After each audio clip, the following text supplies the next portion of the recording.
숙제는 농사와 관련된 농기구에 대해 알아오는 것이에요. 다음 수업 전까지 박물관에 가서 관련 자료를 모아오세요. 박물관에 있는 실제 농기구를 보러 가야겠다.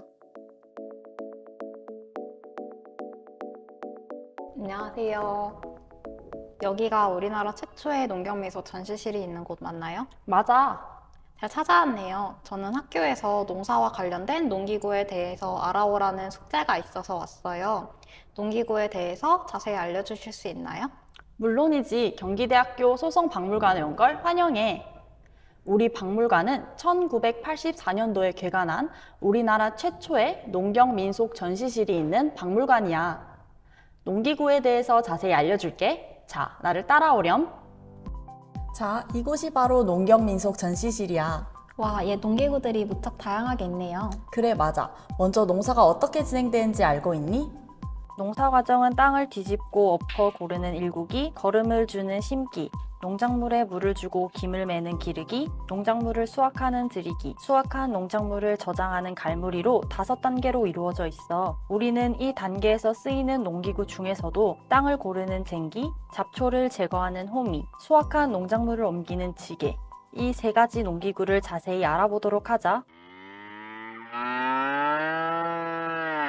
자, 처음 농사를 지으려면 땅을 뒤집고 엎는 고르기 단계가 필요해. 그럼 여기서 사용해야 할 농기구는 뭘까? 혹시 이건가요? 맞아, 이건 쟁기라고 해. 쟁기는 농작물을 심기 전 논을 갈아 엎어서 잡초를 제거하고 양분을 품고 있던 아래쪽 흙을 위로 올려주는 목적으로 사용했어. 논을 갈 때는 많은 힘이 필요해서 사람 대신에 소를 주로 사용했지. 그래서 소는 농경사회에서 매우 중요한 가축이었어. 소가 하루에 일을 얼만큼 할 수 있는지 알고 있니? 우리 교실을 기준으로 하면 소는 하루에 교실 50개를 합친 것만큼의 논을 갈 수 있어. 우와, 교실이 50개면 엄청 넓겠네요. 소는 농사를 지을 때 없어서는 안 되는 중요한 가축이었군요. 이 그림도 볼까? 이 그림은 우리 박물관의 소장품인 담채농촌 사시 풍속도야. 여기 제8폭을 보면 밭에서 쟁기질하는 농민의 모습이 보여져. 이외에도 우리가 교과서에서 봤던 삼국유사, 삼국사기에도 쟁기를 사용한 기록이 있어. 얼마나 오랫동안 쟁기가 사용되었는지 알겠지? 쟁기는 우리 선조들이 정말 오래전부터 사용한 농기구네요. 그렇지. 그럼 이제부터 쟁기의 구조에 대해 알려줄게. 쟁기는 길고 곧게 뻗어나간 성애와 앞으로 흰 술, 그리고 성애와 술을 고정하는 한마루로 구성되어 있어. 이 한마루에는 땅을 가는 깊이에 따라 술의 각도를 조정하기 위한 구멍이 한두 개 뚫려 있지. 숟가락처럼 생긴 술 끝에는 땅을 가는 보습이 있고 보습 위쪽에는 갈린 흙을 안쪽으로 떠넘기는 덫이 있어. 성에, 술, 한마루, 보습, 볕. 와, 쟁기에는 정말 다양한 이름들이 있네요. 맞아. 그럼 구조를 알았으니 종류에 대해 알아보러 갈까? 이건 모두 쟁기를 찍은 사진이야. 다 같은 쟁기 아닌가요? 왜 생긴 게 다른가요? 그건 바로 쟁기는 소가 끌 때와 사람이 끌 때에 따라 호리쟁기, 결이쟁기, 인쟁기로 구분되기 때문이야. 먼저 소가 끄는 경우에는 호리쟁기와 결이쟁기로 나눠지게 돼. 첫 번째로 호리쟁기는 소 한 마리의 힘을 이용해 논밭을 가는 쟁기야. 그래서 흙이 부드럽고 평화지대가 많은 남쪽 지방에서 주로 사용되었어. 두 번째로 결이쟁기는 결이는 결과 리가 합쳐진 말로 메우다 라는 한자와 쟁기를 뜻하는 한자가 만나서 소 2마리에 메우는 쟁기라는 단어가 되었어. 결이쟁기는 호리쟁기에 비해 보습 무게가 5.5kg에 이를 정도로 무겁고 소 2마리의 힘을 한 군데로 모아야 해서 다루기가 호리쟁기보다 어려웠어. 그렇지만 호리쟁기보다 더 강한 힘으로 밭을 뒤엎을 수 있어서 돌이 많고 흙이 단단한 경기도, 강원도 북부 지역을 비롯해서 북한 지역에서 주로 사용되었지. 멍해라고 들어봤니? 멍해는 쟁기를 사용하기 위해 소에게 씌우는 건데 호리와 결이일 때 생김새가 달라. 호리일 때는 멍해가 작고 기역자인 반면 결이일 때는 쌍멍해이며 길고 일자라는 차이가 있어. 또 쟁기에서 소를 바라보았을 때 왼쪽 소는 안소, 오른쪽 소는 바깥소라고 했어. 여기서 안은 쟁깃밥이 넘어간 쪽, 즉 밭이 갈린 쪽이야. 쟁기를 끄는 소가 자꾸 갈린 쪽으로 가면 소가 안으로 빠진다. 갈리지 않은 쪽으로 가면 소가 바깥으로 빠진다고 했지. 보통 안소는 일을 잘하고 경험이 많은 소가, 바깥소는 상대적으로 일에 대한 경험이 적은 소가 맡았어. 바깥소는 안소를 따라 일을 배우는 셈이었지. 두 마리의 소가 함께 논을 가는 거였군요. 그런데 소는 풀을 먹지 않나요? 소가 논을 갈다가 풀을 먹으면 어떡하죠? 맞아. 쟁기질을 하는 도중 소가 작물을 먹을 수도 있기 때문에 소의 입에 주둥망을 끼웠단다. 자, 그럼 마지막으로 사람이 끈 쟁기를 살펴보자. 이건 인쟁기라고 해. 인쟁기는 소 없이 인간의 힘으로만 끄는 쟁기야. 인쟁기는 강원도의 작은 논밭에서 주로 사용되었는데 그 이유가 뭘까? 소가 너무 크니까 논밭에 들어갈 공간이 없었을 것 같아요. 정확해. 소가 들어갈 공간이 부족한 곳에서는 사람이 소를 대신해 쟁기를 사용하기도 했어.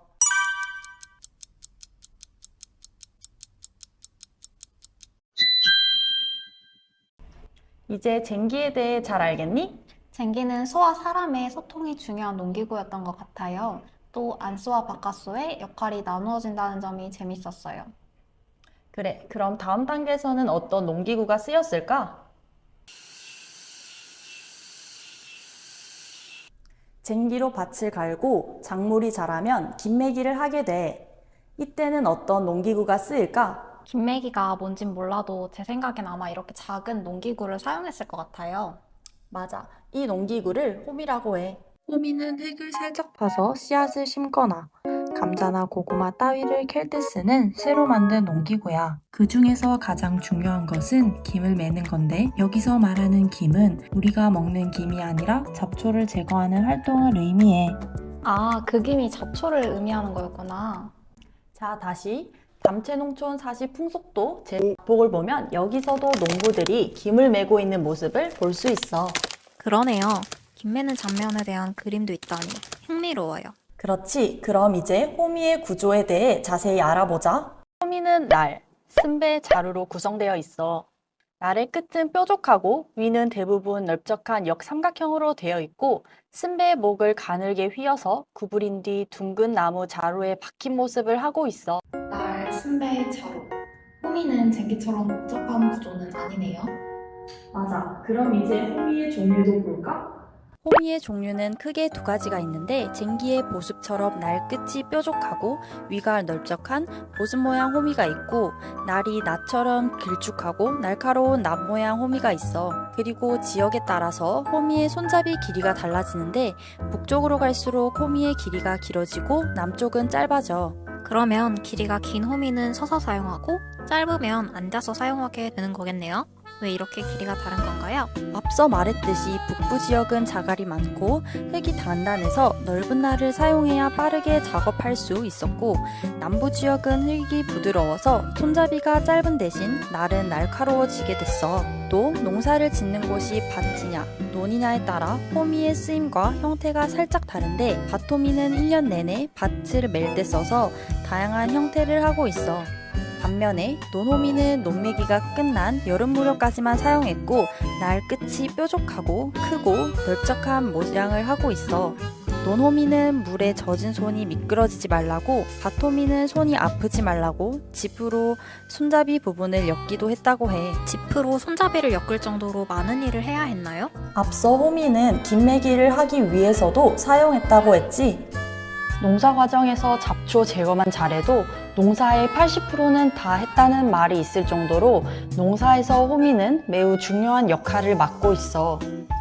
농사 중에 계속 자라는 잡초는 분내에 심어놓은 농작물이 자라는 것을 방해하고 영양분을 뺏어서 반드시 미리 제거해줘야 했거든.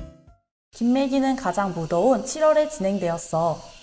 땡볕에 하루 종일 허리를 숙여서 잡초를 제거하는 일은 매우 고된 일이었지. 와, 7월이면 여름일 텐데 엄청 더웠을 것 같아요. 그렇지. 아무것도 안 하고 밖에만 있어도 더운 시기에 물이 차서 뻘처럼 찐득찐득한 논에서 일을 하려면 매우 힘들었을 거야. 이렇게 중요한 과정을 혼자 하려면 매우 지쳤을 것 같아요. 그렇지. 앞에서 봤던 그림 속 김 매는 장면이 기억나니? 이 김매기는 20일 동안 이루어졌는데 이 안에 한 논당 잡초를 3번은 제거해야 했어. 하지만 김매기는 큰 논을 사람이 혼자 하기란 쉬운 일이 아니었지. 그래서 짧은 시기에 집중적으로 하기 위해 마을 공동체가 함께 일을 하는 풍습이 있었어. 이를 두레라고 하는데 두레란 모내기나 김매기 등 일시적으로 많은 품이 요구되는 농경에 마을의 청년 남자 전원이 거의 의무적으로 참가하는 하나의 공동 노동조합 형태라고 볼 수 있어. 만약 집안에 여자나 아이만 있으면 돈으로 노동력을 대신해야 했지. 김매기는 정말 짧은 시간에 집중적으로 해야 하는 활동이었군요. 잡초를 다 제거하고 나면 농부들은 무엇을 했나요? 음력 7월 무렵 3번의 논매기가 끝나면 농부들은 마을 잔치를 여는데 이를 바로 호미씨씨라고 해. 논매기가 끝나고 호미를 씻어준다라는 의미로 지역에 따라 썰애씨씨, 대동굿, 장원내, 백충놀이, 풋굿, 한자로는 초연 등으로 다양한 명칭을 가지고 있어. 호미씨씨를 하는 날에는 서로 맛있는 음식을 나누어 먹거나 풍악을 즐기며 농사일은 잠시 놓고 놀이를 했지.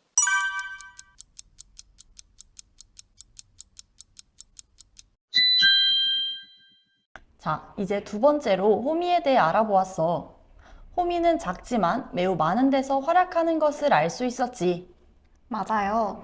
또 북부, 남부, 반, 논 등 호미가 어느 곳에서 사용되는지에 따라 형태가 변하는 점이 기억에 남아요. 그래, 다음 단계에서는 어떤 농기구가 쓰였을까? 이건 어디에 사용하는 농기구인가요? 이건 지게라고 해. 지게는 이름에서도 알 수 있듯 무언가를 지기 위해 사용한 도구야. 농사에서는 무거운 짐인 거름이나 수확한 농작물 등을 등에 지고 옮길 수 있는 운반 도구로 활용했어. 주로 소나무로 지게를 사용하는 사람에 맞게 제작되었다고 해. 아, 맞추면 가방 같은 느낌이군요. 그렇게 생각할 수도 있겠다. 자, 다시 담채농촌 사시풍속도를 보자. 제6폭. 여기에서 지게를 든 사람들의 모습을 찾을 수 있겠니?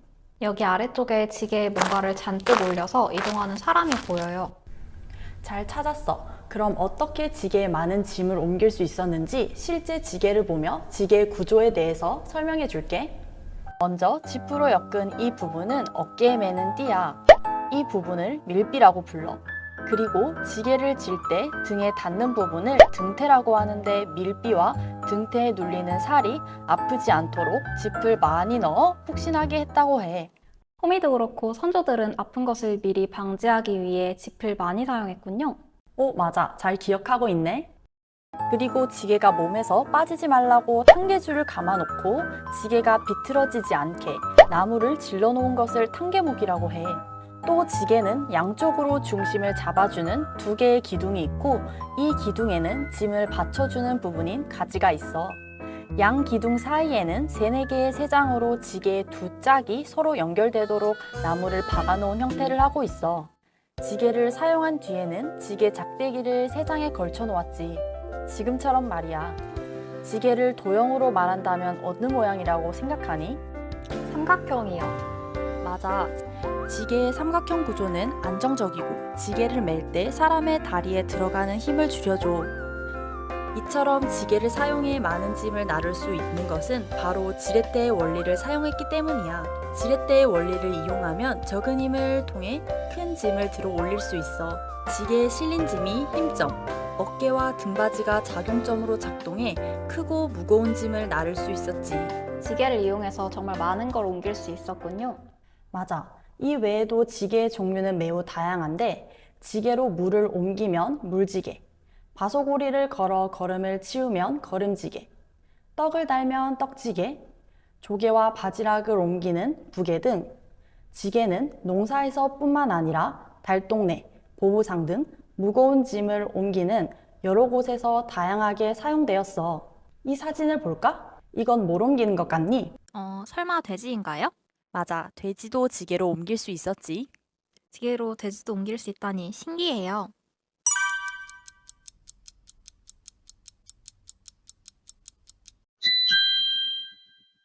이제 지게에 대해 잘 알겠니? 지게는 지렛대의 원리를 사용하여 농작물부터 돼지까지 다양한 무거운 짐을 나를 수 있다는 것을 알게 되었어요. 그래, 이제부터는 과거의 쟁기, 호미, 지게가 현대에 어떻게 변화하고 쓰이는지 알아보자. 지금까지 농기구 중 쟁기, 호미, 지게에 대해 알아보았어. 과거의 농기구가 발전하여 현대에는 기계가 그 자리를 대체하고 있지. 어떻게 변화하는지 알아보자. 먼저 트랙터는 쟁기와 유사한 역할을 해. 물건을 끌어서 당기는 힘을 이용해 쟁기를 장착하면 땅을 갈아엎거나 잡토를 제거하고, 썰애를 장착하면 땅을 골라줘. 두 번째로 호미는 현대의 제초기로 발전하였어. 이제는 넓은 밭도 제초기로 순식간에 잡초를 제거할 수 있지. 한편 호미는 해외에서도 유용성을 인정받아서 인기가 많은 농기구야. 미국 온라인 쇼핑몰 사이트 아마존에서 한국의 영주 대장간 호미는 원예 부분 탑10에 오르며 2,000개 이상 판매되었어. 세 번째로 트럭이야. 트럭은 사람 탑승을 최소화하고 화물을 운송하기 위한 전용 자동차야.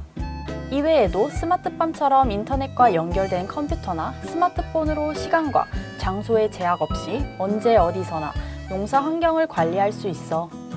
현대에서 사용하는 농기구의 원형이 과거 우리 조상들이 사용한 농기구들이라니 조상님들이 얼마나 지혜로우셨는지 느껴질 거야. 지금까지 과거부터 현대의 농기구에 대해 알아보았어. 땅을 뒤집고 엎어 고르는 일구기 단계에서는 쟁기가, 김을 매는 기르기 단계에서는 호미가, 수확한 농작물을 저장하는 갈무리 단계에서는 지게가 대표적으로 사용되었음을 알 수 있었지. 현대 농사에서 사용되는 농기구가 사실 과거 농기구의 발전된 모습이라는 것도 새로웠어요. 학교 숙제에 많은 내용을 적어갈 수 있을 것 같아요. 감사합니다, 선생님. 나랑 같이 영상 잘 봤지? 나도 이 활동지를 가지고 지금까지 배운 내용을 복습하려고 해. 우리 함께 해보자.